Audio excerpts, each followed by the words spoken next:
combien de temps donc pour décrire ligne après ligne la vie consacrée et pleine d'humilité de cette messagère de Dieu. Vie que moi je connais à peine. De niveau très bas, nous dit-on sur un seul d'eux. Elle nous a laissé des piles d'écrits édifiants quant à l'immuabilité de la Torah de Dieu. Son souci majeur a été celui de la plénitude humaine nous conduisant au salut. Elle développe des connaissances dans les domaines de la santé, de l'éducation du foyer et de la religion. Toutes choses qui fondent sur le but ou la raison de l'Église dans un monde en perdition, selon Acte 2, verset 42. Parce que nous avons le rôle d'enseigner le monde. Elle est le modèle incontesté de tous. On la déclare par moments la plume inspirée de Dieu. Qu'en est-il de nous, pasteurs? Qu'en est-il de nous, anciens? Qu'en est-il de nous, en chef de département? Qu'en est-il de nous, membres? Oh, par moments, notre ventre demeure aujourd'hui le premier de notre Dieu, de notre religion, selon Philippiens 3, verset 19, selon Romains 16, verset 28. Non seulement nous refusons d'éclairer le peuple, nous l'empêchons d'aller au ciel, de par notre doctrine erronée selon Luc 11, 52, Matthieu 23, 13 à 14. Nous avons détourné l'Église de son but premier en la transformant en une entreprise fortement capitaliste, meurtrière et mercantilique. Dieu nous voit et pèse dans sa balance toutes nos actions. Est-ce que nous disons il est écrit? Est-ce que nous appliquons l'expression Dieu a dit, je dois faire? Pourtant, Dieu nous dit la religion pure et sans tâche consiste à visiter les veuves et les orphelins et à les assister, selon Jacques 1, verset. Aujourd'hui, Dieu nous demande d'arrêter et de considérer sa parole, de considérer qu'il est écrit, de considérer qu'il a besoin d'enfants dans sa maison, qu'il a besoin d'apôtres dans sa maison. Dieu a établi dans l'Église, premièrement des apôtres, secondement des prophètes, troisièmement des docteurs, ensuite ceux qui ont le don des miracles, puis ceux qui ont le don de guérir, de secourir, de gouverner, de parler en langue, selon 1 Corinthiens 12, verset 28. Dieu attache du prix au perfectionnement de son épouse. C'est pourquoi il a distribué divers dons, à savoir le don de sagesse, le don de connaissance, le don de la foi, le don de guérison, le don de miracle, le don de prophétie, le don de discernement, la diversité des langues et l'interprétation. 1 Corinthiens 12, 8 à 10. Nous devons les développer pour que l'œuvre de Dieu avance. Et si nous lisons Éphésiens, chapitre 4, verset 11 à 12, nous verrons encore ce que Dieu nous demande. Dieu a demandé, qui enverrai-je? Qui marchera pour moi? Selon Ésaïe chapitre 6, verset 8. Est-ce que ceux qui ont répondu avaient fait la théologie? Est-ce que ceux qui ont répondu avaient-ils des doctorats? Est-ce que ceux qui ont répondu avaient-ils des agrégations dans la parole de Dieu? Non, c'était des pécheurs de haut niveau. C'était des bourbiers. C'était des hommes de tout genre. Quel est ton don, mon frère? Quel est ton don, ma soeur, pour que l'œuvre de Dieu puisse avancer? Quand nous rentrons dans le ministère, on nous pose certainement la question de savoir si nous aimons les âmes. Et nous répondons oui. Mais beaucoup plus tard, le salut des hommes peut se muer en le salut de l'amour de l'argent. Alors que les textes fondamentaux sur les droits du travail stipulent l'égalité salariale pour une même fonction, nous autres, nous payons les diplômes. Dieu dit non, dans sa maison, ce n'est pas les diplômes qu'on paye. Je vous ai envoyé vers les troupeaux, les brebis perdues. Allez annoncer que moi, Jésus, je les aime. Le peuple que nous représentons ce matin est-il détenteur des doctorats? Pourtant, c'est nous qui organisons les campagnes d'évangélisation. Pourtant, c'est nous qui venons prier. Pourtant, c'est nous qui intercédons. Arrêtons, car il est écrit, Dieu a dit, nous devons le faire. Et pourtant, Dieu est fier avec l'amour qu'il a pour un groupe de personnes qui le cherchent de par le fait de l'œuvre évangélique. La Bible, et il est écrit, La Bible a traversé des âges sombres de son existence pour nous parvenir. On l'a détruite à un moment donné de l'histoire, mais elle a toujours survécu. Pourquoi? Parce que son auteur est éternel et il demeurera éternel. Donc, sa parole qui est confinée dans cette Bible-là est donc éternelle. Et nous dit, je suis l'alpha et l'oméga, Apocalypse 13, Jérémie 10, 10, etc. Oui, ce Dieu éternel nous défend d'enlever une seule écriture iota de sa parole. Si nous le faisons, selon Apocalypse 22, 19, Dieu va nous ôter. Oh, écoutons, chers membres, j'étais en train de réfléchir quand je constatais que nous avons tous commis une erreur. Nous avons tous confectionné une Bible dans laquelle nous avons enlevé toutes les références. Comment le peuple de Dieu va-t-il comprendre la parole de Dieu? Et pourtant, ceux qui étaient là à la veillée, toutes les citations de la sœur White étaient accompagnées de leurs références. De Dieu et Ellen White, qui est au-dessus de qui? Ayons le courage, quand une production ne remplit pas les conditions, en défendant l'art du marché, demandons pardon à Dieu.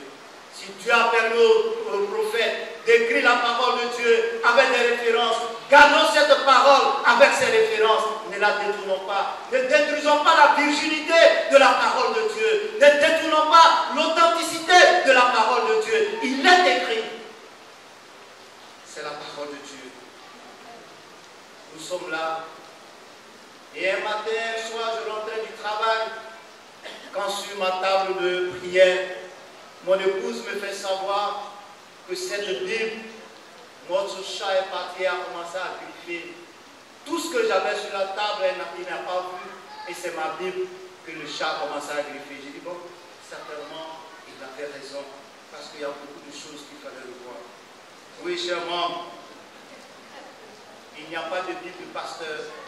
Il n'y a pas de Bible d'ancien. Il n'y a pas de Bible de femme de pasteur. Il y a la parole de Dieu et la parole de Dieu. Il y a la parole de Dieu et la parole de Dieu seul. Il y a la parole de Dieu et la parole de Dieu seul. Que vous l'acceptez ou pas, Dieu me dit de vous le dire. Et je vous le dirai. Ce n'est pas ce que nous voulons entendre, mais c'est ce que nous devons entendre. Que Dieu me dit de vous dire ce matin.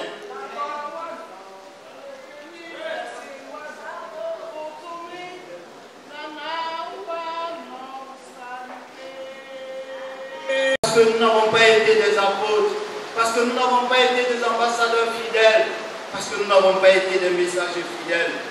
Est-ce à dire que nous sommes devenus les témoins de Jéhovah et que nous déchirons des parties de la parole de Dieu pour ce qui nous arrange? Non. Oui, il est écrit. Oh, le mouvement des femmes mi-faibles.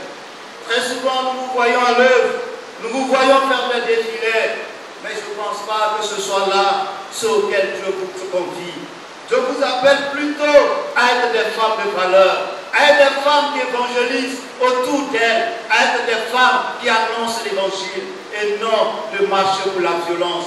La violence, c'est la conséquence du péché. L'immoralité, c'est la conséquence du péché. Et seul Dieu a solution à ce problème qu'est le péché. C'est pourquoi, mes frères, revenez aux premiers amours, revenez à l'originalité, à l'enseignement, aimez vos voisines, aimez vos sœurs d'église, aimez vos sœurs, vos mamans. Oui, nous ne sommes pas le monde, nous sommes la lumière et donc nous devons éclairer le monde.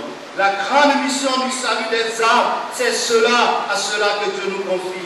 Nous ne détournons pas nos oreilles de la vérité et de la tourner vers les femmes, selon 2 Timothée 4, 3 à 5. Oui, les pratiques font leur entrée dans nos églises. Oui, des pratiques font leur entrée dans nos églises et nous ne prenons pas garde à cela. Oui, le salut de toute créature déchue passe par l'amour, le pardon donné par Jésus-Christ depuis la croix de Golgotha. Tous nous sommes l'enfant prodigue ce matin qui attendons le Père. Aucun plan de discipline humaine ne peut transformer la vie d'un pécheur. Le salut, il est d'ordre divin et seul Dieu en a la solution, chers frères et sœurs. Celui qui croira et qui sera baptisé sera sauvé, mais celui qui ne croira pas sera condamné. Marc 16, il n'y a pas de commentaire. Tu crois, tu seras baptisé, tu seras sauvé. Il est d'ordre divin, il n'est pas d'ordre humain. La vie des Béréens doit être un modèle propice de formule pour nous aujourd'hui selon Actes 17, 11. Plongeons nos regards dans la parole sacrée et infaillible de Dieu et recherchons le il est écrit. Nous ne serons ni dogmatiques, ni légalistes à cet effet. Nous sommes des enfants obéissants à la voix de notre Père, de notre Dieu. Ce matin, quel parent voudrait que son enfant désobéisse à sa volonté? Quel parent, pour une éducation qu'il donne à son enfant, voudrait que son enfant dise « Papa, toi tu as dit ça, mais moi je pense que ça c'est meilleur ». Qui parmi nous ce matin? Et pourtant c'est nous voulons arrondir les âmes de Dieu. Nous voulons arrondir la propriété de Dieu. Nous voulons arrondir le salut pour les hommes. Le salut que Dieu a fait tracé. Oh cher monde, recherchons ce qu'il est écrit. Recherchons ce qu'il est écrit. Aujourd'hui, un phénomène colossal rentre et de jour en jour est en train de miner nos églises. Le phénomène des fêtes de fin d'année. Ça mine nos églises. Ça mine nos églises.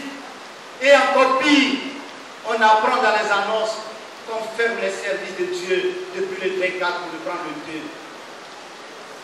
Non, cher monde. Tu vas aller faire quoi pendant ce temps? Tu t'en vas fêter? Donc tu vas fêter le Dieu soleil? Tu sais quand Jésus est né? On ferme les services. Et donc je n'ai pas accès au service de la fédération parce que je dois les fêter. Et des administrateurs, on signe, on donne, on appelle, venez chercher les vies. Oh non. Dieu a donné des fêtes qui se trouvent dans Lévitique chapitre 23, les sabbats solennels. Je vais parler parce que Dieu me dit de parler. Dieu me dit de parler. Arrêtons ça, peuple de Dieu. Arrêtons ça, les administrateurs. Conduisez le peuple à la porte du salut. C'est ce que Dieu vous demande. Vous êtes des fonctionnaires, vous êtes payés et vous fermez les services. Sous prétexte, on ferme, on va fêter. Dieu a-t-il en fait? Dieu Yahweh a-t-il en fait? La loi de la nature explique que le vide n'existe pas. Dans la nature, le vide n'existe pas. Même là, il n'y a pas de vide. Parce qu'il y a le vent, il y a l'air. Donc si vous n'adorez pas Dieu, vous adorez nécessairement l'autre. Si vous n'adorez pas Dieu, vous adorez nécessairement l'autre.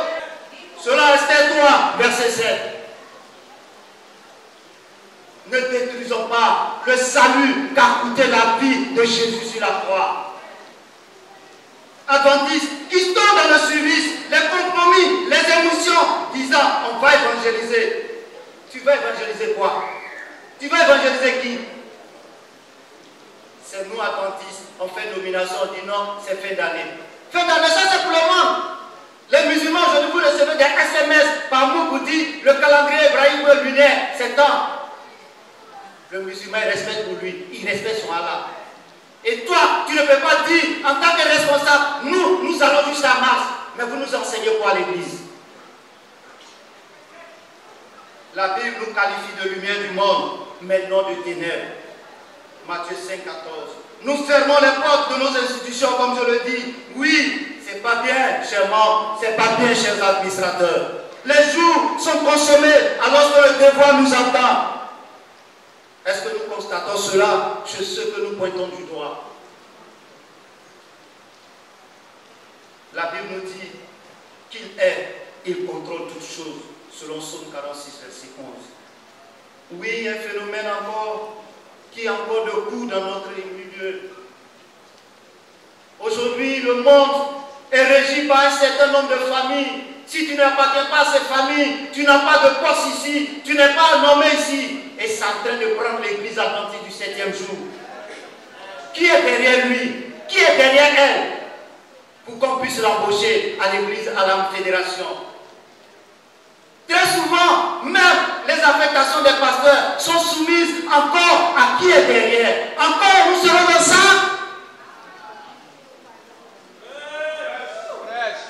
Prions le Seigneur il revient bientôt. Il revient bientôt. Et chacune de nos actions est pesée sur la balance du Dieu vivant. La Bible nous dit, maintenant que la crainte de l'Éternel soit sur vous, veillez sur vos actes, car il n'y a chez Dieu l'Éternel aucune iniquité, ni égard pour l'apparence des personnes, ni acceptation de présent. Selon 2 Chroniques chapitre 19 verset 7. Quittons dans qui est derrière. Si Samba, l'Esprit de Dieu vous a dit d'embaucher Samba, embauchez-le. Il a sa partition. Parce que Dieu lui a donné un don. Dieu lui a fait un don pour le perfectionnement de l'œuvre. Ceux auxquels nous refusons des droits mérités par favoritisme sont au nombre des personnes qui nous apportent leurs dîmes et leurs offrandes pour que l'œuvre de Dieu avance. Prenons garde que le fruit de leurs mains ne soit malédiction pour nous et notre famille. Nous avons été appelés à être apôtres, à être messagers de Dieu. Notre libertinage et notre vouloir aider Dieu nous ont éloignés du ciel. Notre salut a coûté le prix d'une vie, celle du Christ. C'est à force de lutte âpre que nous serons sauvés. C'est le cas de Daniel et ses 3 amis. C'est le cas de Jacob. C'est le cas de Joseph. C'est le cas d'Étienne. C'est le cas de Jean-Baptiste. Chers membres, celui qui vient vous annoncer notre évangile de plaisanterie, détournez vos oreilles. Notre salut a coûté le sang de Jésus. Ce n'est pas l'amusement pour aller au ciel. C'est à force de toute bravoure que nous irons au ciel.